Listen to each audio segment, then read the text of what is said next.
Hey everybody, Douglas Blair Roberts here, the Super Vader 400, and of course, the Brown Skin Human coming back at you with another video. And this time this is a video I've been meaning to do for a while, but I've just been too lazy to do it. And here is my long overdue, long awaited Eternal Champions franchise review with a big time surprise at the end. This is, I think I'll be doing two Eternal Champion videos, and this is the intro video to both of those videos. Like I said, I'm doing one intro video for multiple videos to save up hard drive space on my computer hard disk.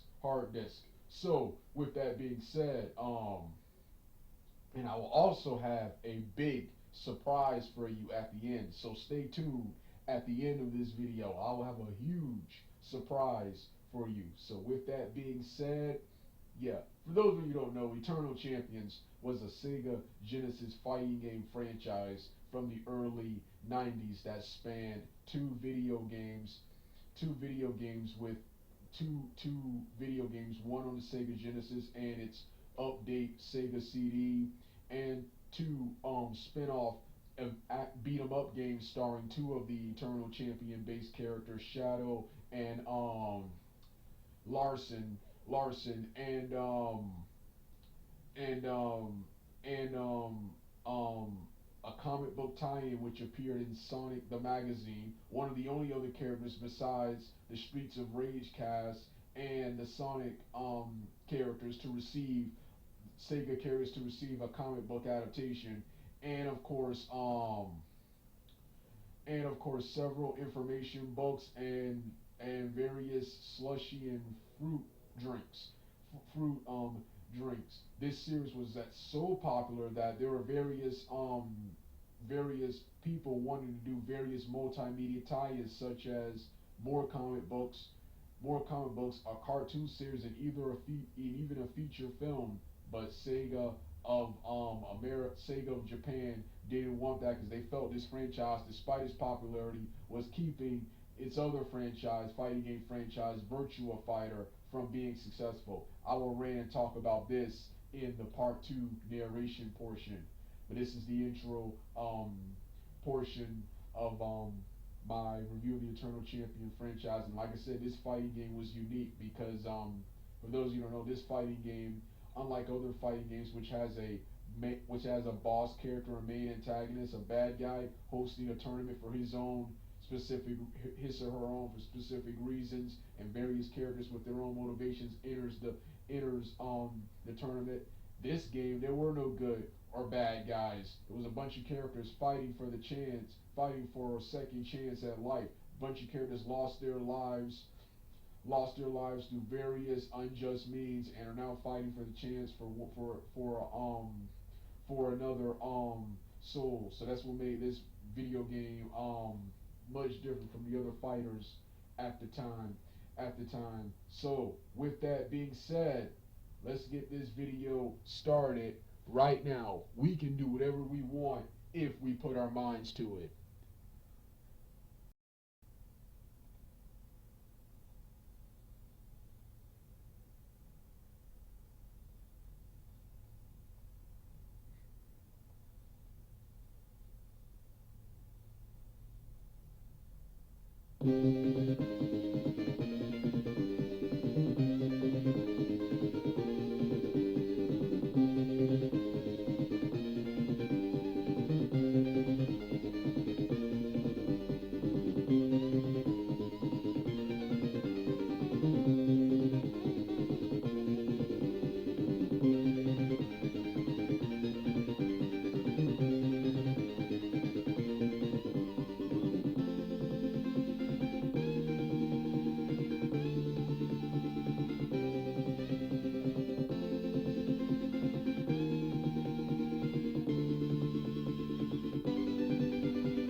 part two of my long review and rant on the Eternal Champions franchise. And this time, as you can see by the picture, I'm reviewing the very first game, and that is the Eternal Champions, which was released in 1993. Like I've said in plenty of videos, I first played this game for the first time in 10 years after, 9 years after release in 2002.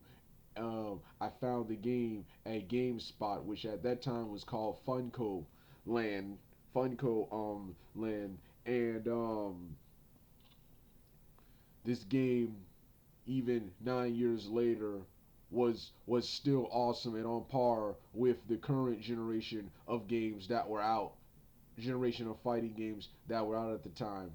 I'm gonna talk about this later when I get to the gameplay portion. But let's start off with elements of the story. One thing that I've always liked about this game, in comparison to other fighters, was that this game had no bad guys in the game, which made it unique amongst other fighting games. Usually, most fighting games usually have a bad guy hosting some kind of tournament or battle for his or her own amusement, and it's up to the heroes of the game to stop them.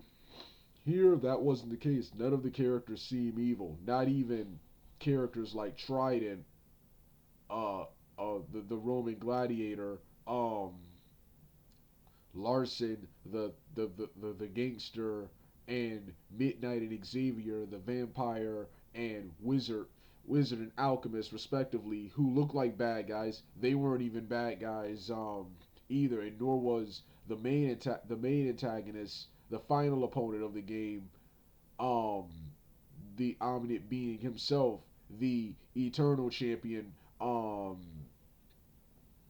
himself. So that was one thing that was always that always intrigued me about the characters. When I got older, I did more research on the characters and franchise, and this is where I discovered the Eternal Champions comic book, which I first heard about in 2009, and I didn't get a chance to read it. I first heard about it in, I think it was 2000. No, it was 2007. It was 2009. It was 2006, and I didn't get a chance to read it until 2016. Nearly 10 years. 10 years later. 10 years later, I finally found it thanks to Mortal Kombat comic books. That review will be the second part of this. The next part of this review, but this is the video game right here. So yeah, let's start off now. Let's talk about the storyline, then the gameplay, and what I didn't like and liked about the game. The gameplay is, according to Wikipedia, an omniscient being known as the Eternal Champion predicts that mankind will soon fade from existence due to the untimely and unjustly deaths of key individuals throughout history who were destined for greatness. Seeking to restore balance to the world, the Eternal Champion gathers these souls from time moments before their deaths so they can take part and participate within a fighting tournament that the Eternal Champion himself created and organized, where the victor will be able to regain their life and change his or her fate while bringing balance to the world, while the losers will be forced to live out their deaths just as history intended. Um, and like I said earlier,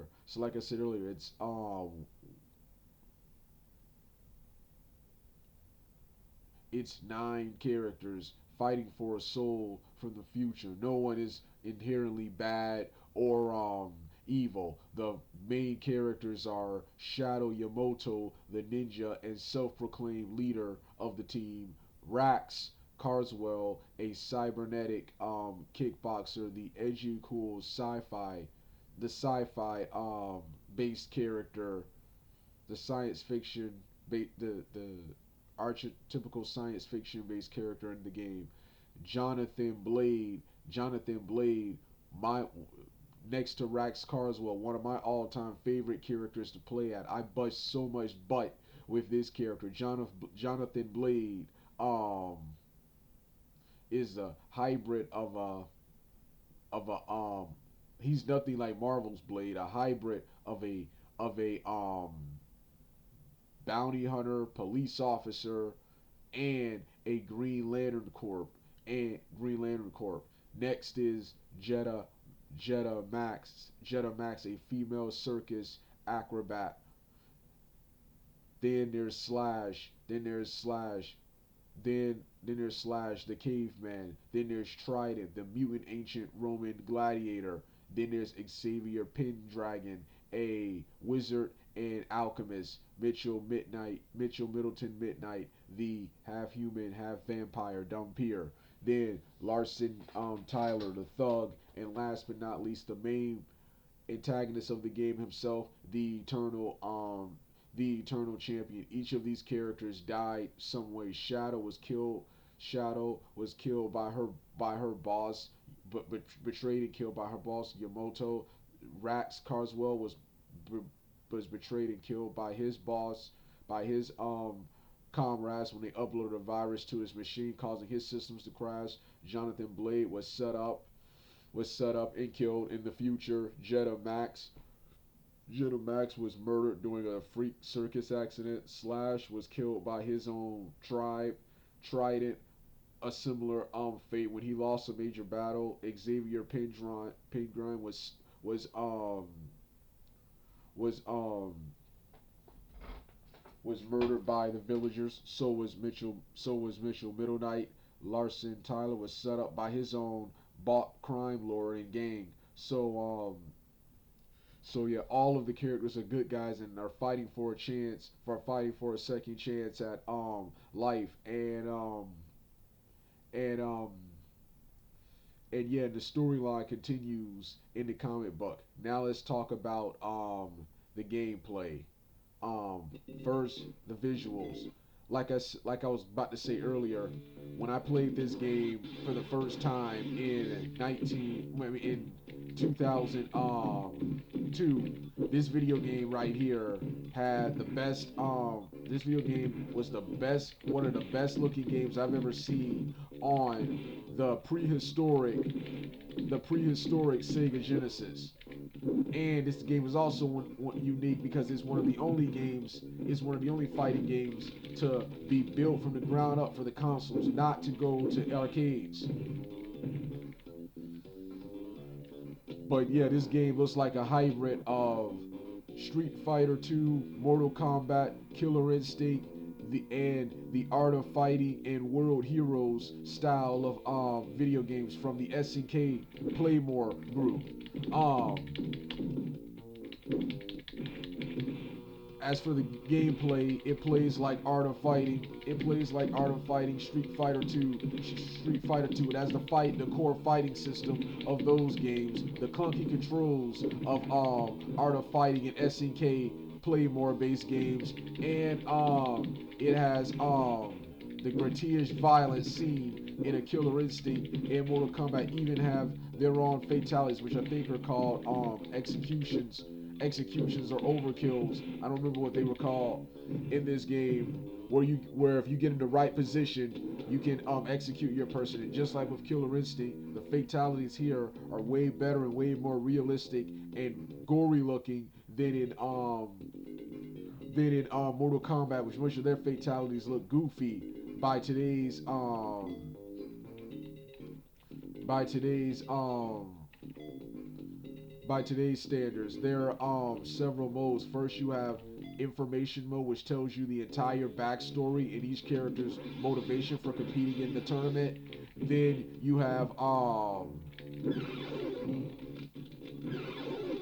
have practice mode where you can practice, learn how to play the game, or practice and or choose your own matchup and fight on that specific character's level with his or her own specific theme song, which I think is pretty cool.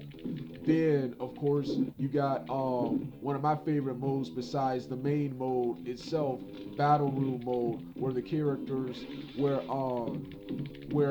once again, just like with practice mode, you can select your character, you can edit the difficulty and skill level of your opponent, and choose your opponent and fight and duke it out.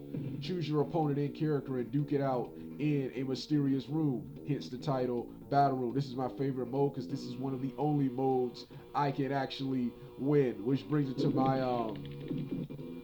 the next mode. The next mode, and that is enter the contest. The regular arcade mode where you select your character, fight your way through the tournament, and you fight last. You fight and defeat the eternal champion himself. This game is different because this game doesn't have endings or cutscenes, with the exception of the one from the beginning. With the exception of the cutscene from the beginning, and the fatalities themselves are the only cutscenes that exist in the game. That's the first problem I have. You have a story line, but you don't have any form of story mode or cutscenes to connect each storyline, each character's story together. They don't even show you who won the contest, even though it's safe to say it was a draw. Nobody won, and instead everybody became friends in a team, and everyone became friends after the game. The next thing I didn't like was the extremely hard difficulty. Um, this game is extremely hard. The computer knows what you got to do before you even do it, and special attacks are extremely hard in this game. They just come out of nowhere. Nowhere. Next, if you lose this game, to make this feel like a real tournament, if you lose this game, when you advance, when you get to the third opponent, you'll eventually go back to the very first opponent you lost to. You'll go back to the very first opponent you fought. So, this is one of the many things I didn't like. These are many things I didn't like about this game, and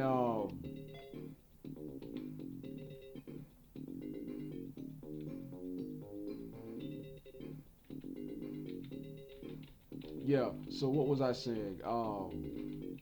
Yeah, game is too hard, and when you get to the eternal champion himself, which I've never been able to do, I've managed to get as far as the sixth or seventh opponent with a console. On the computer, I usually get to the fourth or fifth opponent on a good day. And that depends on who I fight. Um,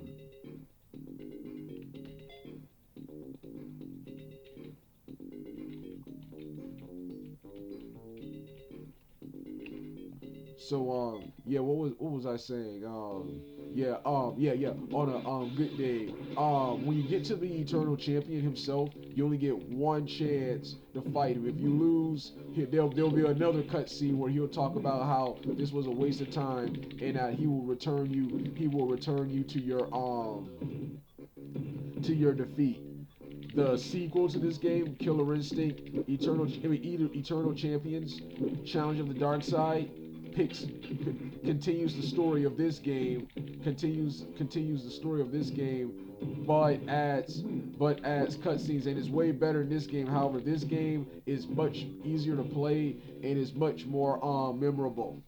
So yeah, then another so those are the things I didn't like about Eternal Champions here. Next, what I did like was the just like with Street Fighter, the distinct the large, the large and colorful cast of characters, unique cast of characters. This is the most unique roster I've ever seen. You got a bounty hunter in Blade Carswell.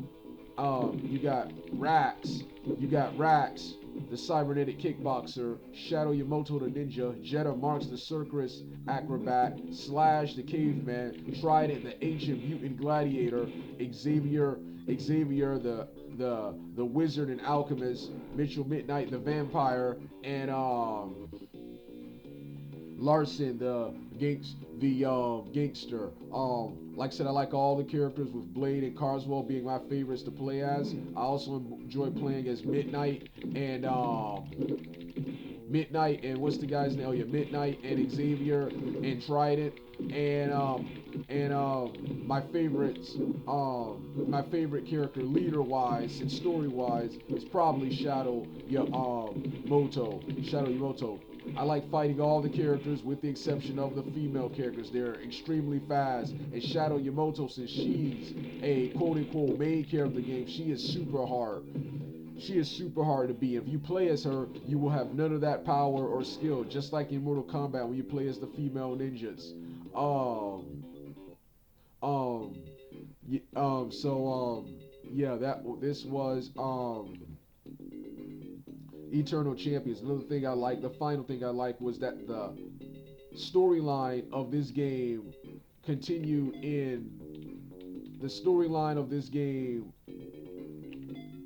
continue in a comic book called the storyline continue in the comic book, which that will be next. So with that being said, that concludes my review of Eternal Champion. If you want to see my previous videos and links to this video right here, the link will be in the description box below for those of you who missed it in part 1. So with that being said, I'm done. Hey everybody, it's time for the next part of my Eternal Champions franchise review. And as you can see by the picture above, this time I'm talking about the Eternal Champions comic books, which the Eternal Champions comic books, that's comic books, that's chapters 19 through 24 and 36 through 40. There were only 2 issues that were, of course, this comic book was of course part of the much larger Sonic the comic book series, and the Eternal Champions cast of characters were the only other characters besides the Sonic the Hedgehog based characters to receive their own comic book. Gonna start off with 19 to 24 because that's my favorite of the short-lived series. Then I'm going to finish up with chapters 36 through 40. Chapters 19 through 34. Chapters 19 through 34 is my all-time favorite because it, as you can see by the cover here, it features every champion. That's Shadow, the leader, Shadow Yamato, the leader, the female ninja assassin, Trident, the the genetically enhanced gladiator from ancient times, um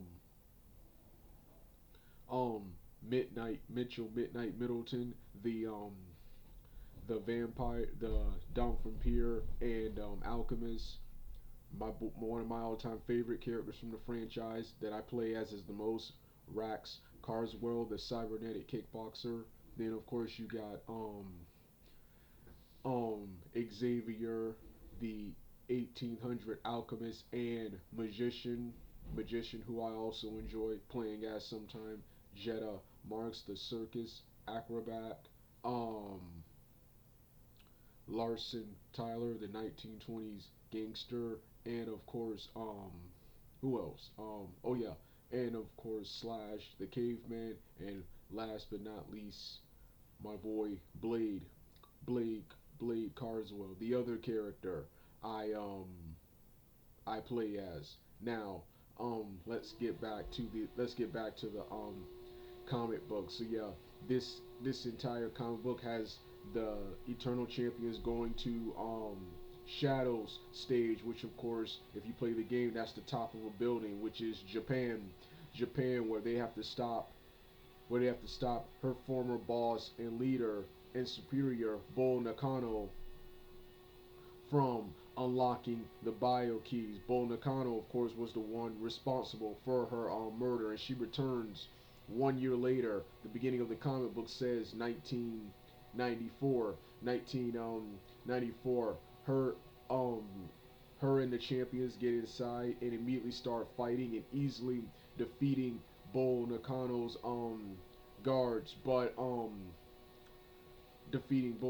guards, but later on, um when when Blade deviates from the mission, when Slash and Blade deviate from the mission, that causes Slash to get captured.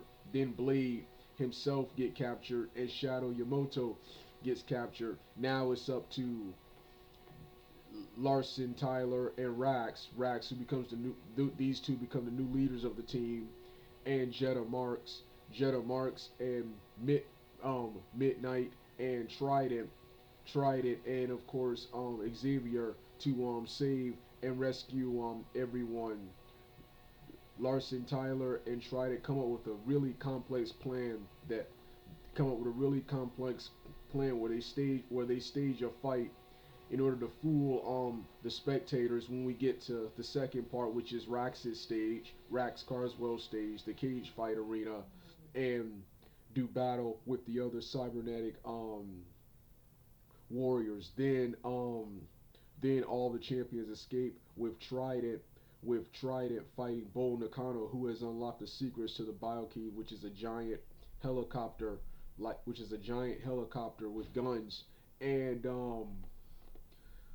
Trident destroys the Biokeys and appearing to destroy Bull Nakano with it, and everybody goes back to their normal lives. Meanwhile, in the panel of the comic, Bull Nakano reveals that he has somehow survived, but is now bound to a wheelchair. And like I said, this comic book was an awesome comic book. Not only does it involve all the champions, but all the characters. Like I said in my very first Eternal Champions, the comic book review, all the champions come to life, and everyone with the exception of Rax and Larson were how I pretty much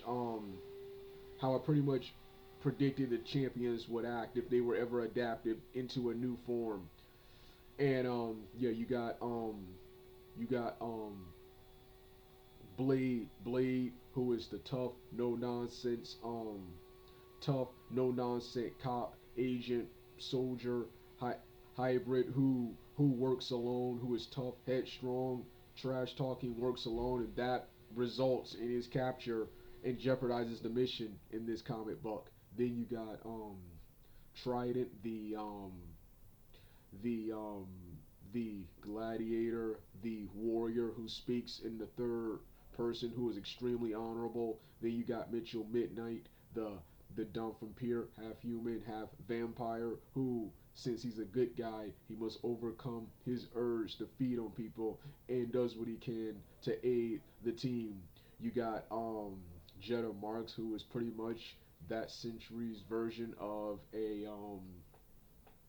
feminists who think women are just as capable of men and are the greatest thing ever. Then you got Larson Tyler, who is who then you got Shadow Yamoto, the leader of the leader, and most for the most part, besides Rax and Larson, the most level-headed member of the team who keeps all of the egos in check. Then you got Slash, who is pretty much the stereotypical Incredible Hulk, Blanca type character who relies more on brawn than brains. So yeah, those are all the characters that I mentioned.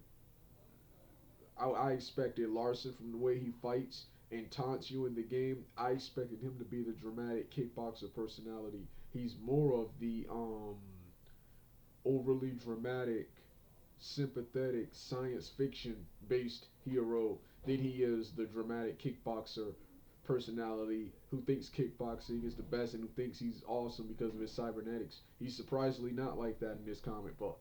Then you got Larson, who I expected him to be uh cocky, tough, cocky, tough, um show offy gangster who thinks his gang and what he represents is the best thing ever. No, no, he's surprisingly the most down to earth character despite his profession in this game. He really earned my respect because I've always liked all the characters, but my least favorite was always Larson because he never fit in with the other champions. I know the one of the coolest things about the Eternal Champions was that no one was good and evil, and you had a large and colorful, unique cast. Usually, your characters are a bunch of Shaolin monks, ninjas,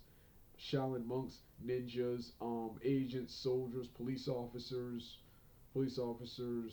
um, sorcerers and warlords. Pretty much those type of beings. Here, um, here you had a cybernetic kickboxer. You had Blade, a bounty hunter. Blade, a bounty hunter. Trident, a genetically mutated gladiator. Jetta Marks, a circus acrobat. Mitchell Midnight Middleton, a vampire. Xavier, a magician and alchemist and stick fighter. And then you have Slash, a caveman. Shadow Yamoto, the ninja agent assassin, and Larson, the gangster. So yeah, and I didn't think Larson fit in with those characters, despite how unique this cast was. But so yeah, he really earned my respect in this comic book, being taking over as one half of the leader types in this comic book, and him being the star, main star in the next comic book I'm about to talk about. So yeah, Eternal Champions chapter 1924. My only problem was there wasn't any more adventures like this featuring the only champions. This is the only comic book where all the champions appear. So yeah, an awesome comic book, and the comic book reminds me of the video game and comic book, various video game and comic book cartoons that were out at the time, and the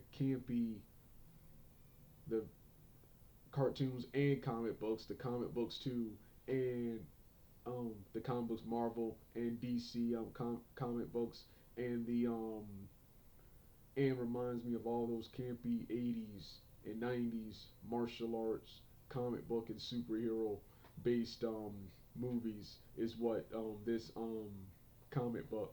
comic book reminded me of. And that was the first chapter. That was the first chapter. Now let's get to the second chapter. So yeah, the second chapter was 36 through 40. Yeah, like I said, this was a pretty good comic book, but it wasn't as good as the first one, because as you can see by the cover here, it only involves two champions, and that is Shadow Yamato and Larson, as they have to stop Larson's former crime boss Tagalani, I think that was his name, from um from I think taking over Chicago. I can't remember what his plan was, but yeah, this comic book is vastly similar to the video games Double Dragon, Streets of Rage, and Final Fight with these characters. Um, Larson and Shadow fighting a bunch of Tagaloni's man, and Larson retrieving some files that he refuses to give to Shadow at the end when it's over, and report back to both of them report back to the battle room, the Immortal Champions place where they reside after this adventure is over. Like I said, it reminded me of those three video games I just mentioned, and all of those cool crime martial arts movies that were out in the late 80s and early 90s. So yeah, like I said, this comic book wasn't as good as the first one because it didn't involve the other champions, but then again, it was just Larson and Shadow fighting a bunch of gangsters. You don't bring Trident, Midnight, Xavier, Blade, Slash, and I feel you could have used Jetta here. You don't bring those characters to fight a bunch of gangsters. So you use the two most human characters of the group the group to fight these guys. So yeah, and the only other thing I hate is that this was the final comic book. There wasn't another one like going with the champions going back to, I don't know, Trident's place and solving and fighting bad guys there, or going to Middleton's place and fighting all the bad guys there, or going to the other champions' various stages and solving and fighting all the problems that were there. So yeah, this was my review of the Eternal Champions. Next is Eternal Champions Challenge of the Dark Side. All right, I'm finished. The next game in the series is Eternal Champions Challenge of the Dark Side, which is a graphically enhanced remake and semi-sequel to the very first game. It follows the storyline from the very first. It follows and continues the storyline from the very first game, and shows you what happened next in the storyline. And it features, while being pretty much the same game, it features several enhanced features, such as enhanced, almost digitized 3D like graphics, full length motion capture based cutscenes, and extra moves, combos, and fatalities, overkills, and five new characters, including several joke based related characters, which I didn't like. It also features tougher AI, which of course these things I the tougher AI part I did not like. So let's start off what we liked about this game. First off, I consider this game right here to be way better. I consider this game right here to be way better than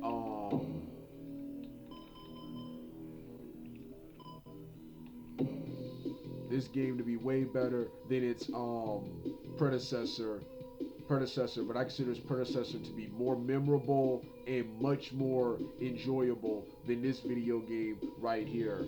This video game I mentioned while being enhanced in every way possible. One of the many problems I have with this video game right here was the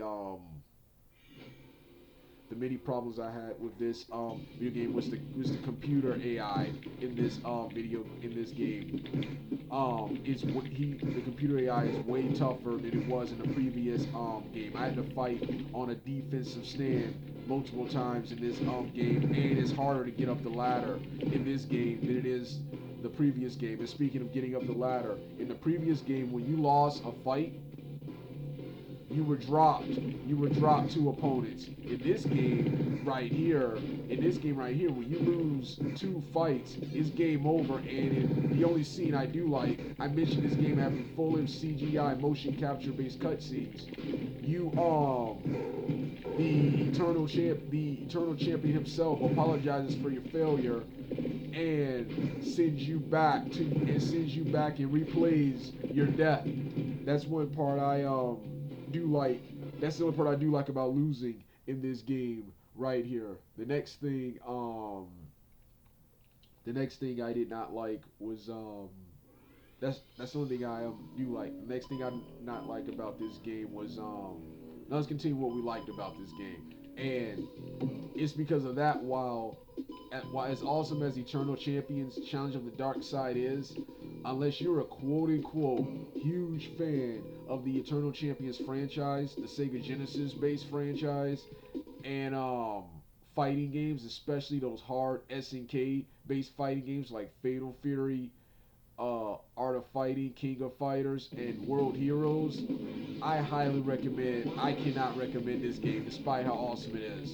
But unless you're a fan of those other games I just mentioned, go nuts with this game. Go nuts with it, because this game is way too hard on beginner-based players, man. Mortal Kombat and Street Fighter were never this unfair to newcomers, especially Street Fighter. But yeah, but let's get back to what we liked about this game. I mentioned the full-length CGI cutscenes. In the beginning of the game, they show you full-length CGI, the CGI deaths of Blade, Rax, Shadow, Jedha, Xavier, Midnight, Slash, and of course Trident and the Eternal Champion himself.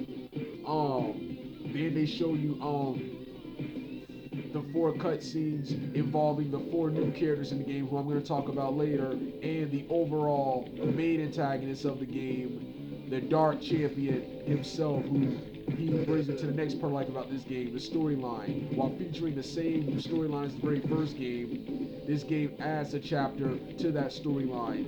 In the first game, you learn nobody won the contest to become the champion and get his or her life back, because this Dark Champion, an evil counterpart of the Eternal Champion, interfered in the tournament and also withheld 4 challenges of his own who were supposed to be in the first game but were held back because of how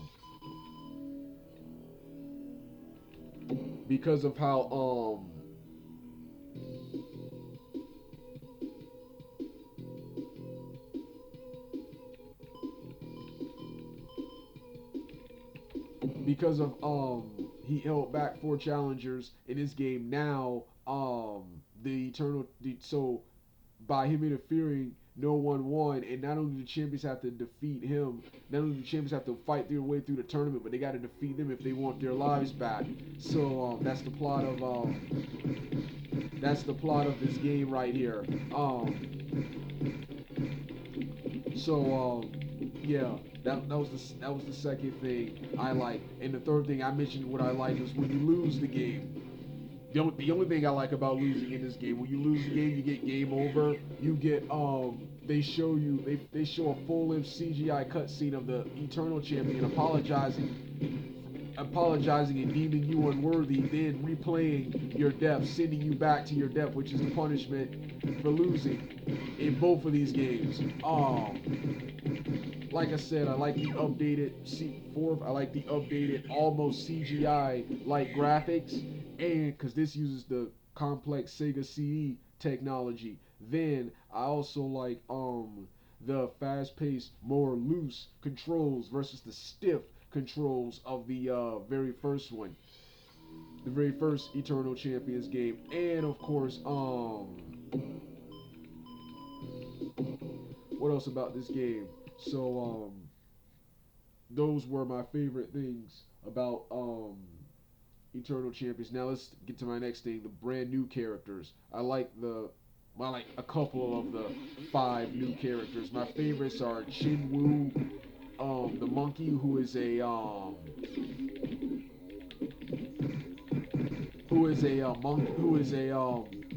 monkey human based loosely on Bruce Lee, Jackie Chan, and the Monkey Boy from the legendary novel Journey to the West. And of course, I don't remember his name, but he's a Green Beret military soldier similar to Jax and Guile from Mortal Kombat and Street Fighter, respectively. These are my two favorite. These are my two. Alongside the main antagonist himself, the Dark Champion. These are my 2 to 3 favorites of the new characters. You also have Ramses, a Egyptian and Egyptian warrior, and then you have Raven, a female African witch doctor, one of the worst characters. I can't remember her name. I think her name is Fawcett. She's a pirate, and another gangster character who I can't remember. And oh yes, the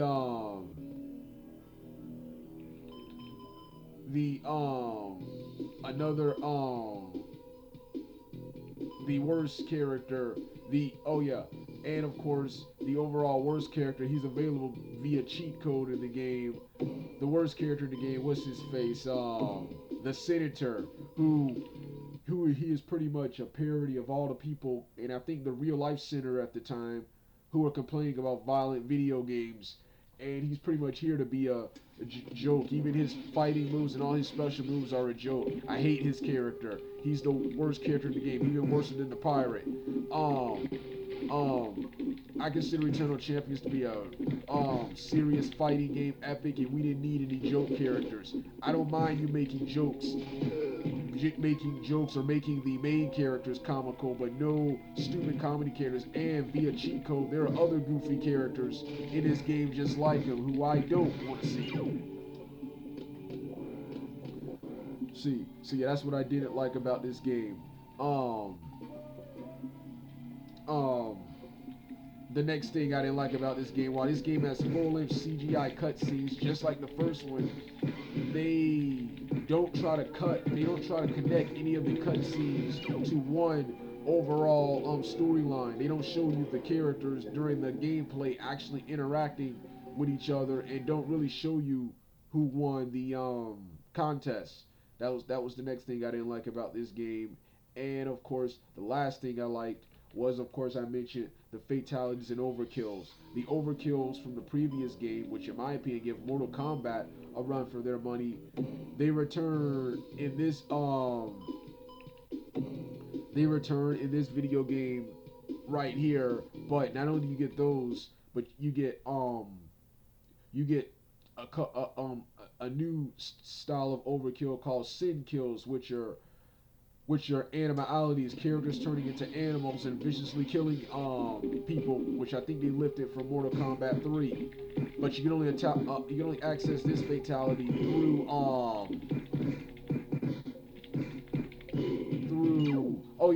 a new type of combo challenge, which I don't know how to do. But yeah, these fatalities are awesome. They give Mortal Kombat a run for their money due to their more realistic and graphic they're more realistic and graphic nature because this is mostly CGI instead of live action actors recorded over a 2D and CGI background. So yeah, and the last thing I didn't like about this game was they never made a sequel. They never got a chance to make a sequel to this game, which I'm going to talk about later. So that was Eternal Champion Challenge of the Dark Side. Now it's time to talk about the comic books. Eternal Champions, the Eternal Champions, the Eternal Champions comic books. The Eternal Champions was adapted into two different comic books as part of the Sega the comic magazine. This was the only this was one of the only franchises besides Sonic and I think Streets of Rage to receive their own comic book adaptation. That shows you how popular the Eternal Champions were. Now, what didn't I?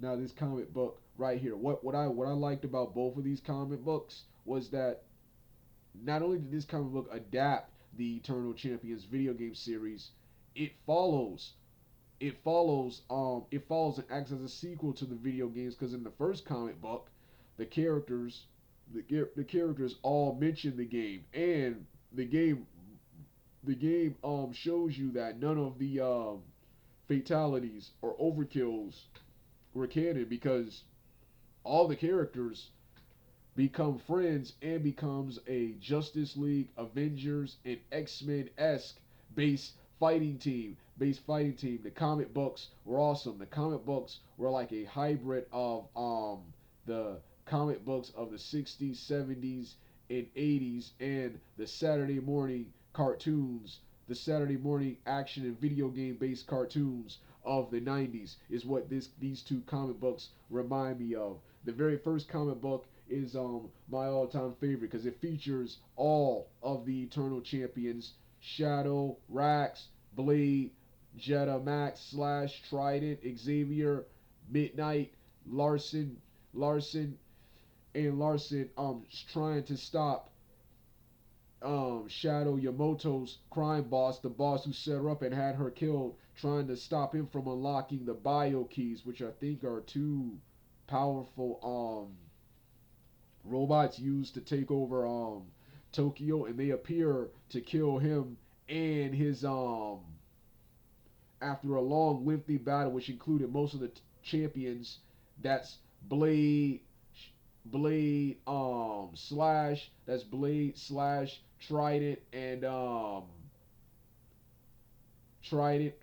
Midnight getting captured and have to be rescued by Larson, Jetta, and Xavier. They managed to defeat Shadow Yamamoto's crime boss and appear to kill him, but he shows up in the final issue, wheelchair bound, ready for his next plan. In the second comic, which only features Shadow and Larson, they take down um Larson Tyler. They take down the crime boss, Mr. Lagani, I think that's his name, who had Larson killed. They take down they get revenge and take him down, and they continue on to their next adventure. They never did any more comic books after this, which feature them going back to the other champions' time periods and settling the problems and disputes there and getting revenge on their killers and attackers. But that was awesome. And yeah, the last thing I didn't like about this so the last thing I didn't those were the two comic books.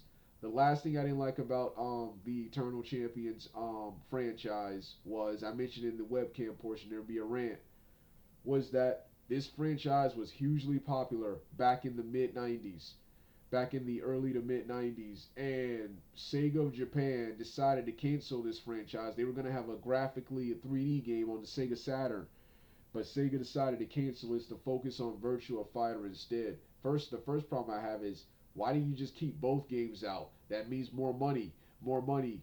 But um, Sega Genesis, the Sega of Japan, they wanted this game out and focus exclusively on the Virtua Fighter franchise, which the Virtua Fighter, I love Virtua Fighter, but that was nowhere near as exciting or as compelling as this video game franchise right here.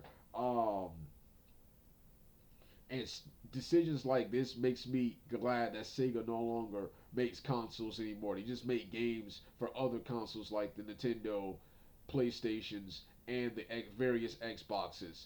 That's that's I used to hate the fact that Sega was no longer in the console war, but after boneheaded decisions like this, it makes me glad. And I hate this, but I hate the fact that they're broke now, but because of dumb decisions like that, I'm also not too angry anymore that they're broke. It sucks that they're broke, but it's because of boneheaded decisions like this. And this franchise was so popular. Not only did they want to make another game, they wanted several other multimedia tie-ins, even more comics, books, a cartoon series, and even a movie based on this franchise. If you got a movie and a cartoon series back in the day, you knew you were legit. And Eternal Champions would have and had Sega would have continued this franchise, they would have become bigger. They would have become just as big as Mortal Kombat, Street Fighter, and of course the Killer Instinct, another forgotten fighting game based franchise that was also abandoned in the 90s. But we'll talk about that in the Killer Instinct video. Let's get back to the Eternal Champions, man. So yeah, that's the Eternal Champions franchise for you. And I mentioned there was a surprise. There was a surprise at the end. I mentioned since instead of waiting for Sega to re-release some new merchandise based on this franchise, I decided to make my own. Since I am a amateur aspiring, since I'm an amateur cartoonist and screenwriter, I decided I'm in the process now of developing a brand new Eternal Champions comic book. Eternal Champions comic that I plan to release for free via various channels, various channels, and hopefully Sega sees this franchise and then decides to make team up with a new developer and make a brand new Eternal Champions video game. I'm also in the process of writing a screenplay for an Eternal Champions live action film. I keep talking about wanting to bring these franchises back. Franchises and television series or movies that deserve a second chance. Well, instead of waiting around for someone else to do it, it's time for me to do it. So yeah, this has been my this has been my salute and review and rant on the Eternal Champions based franchise. If you don't want to hear the rest of the music, turn the video off right now.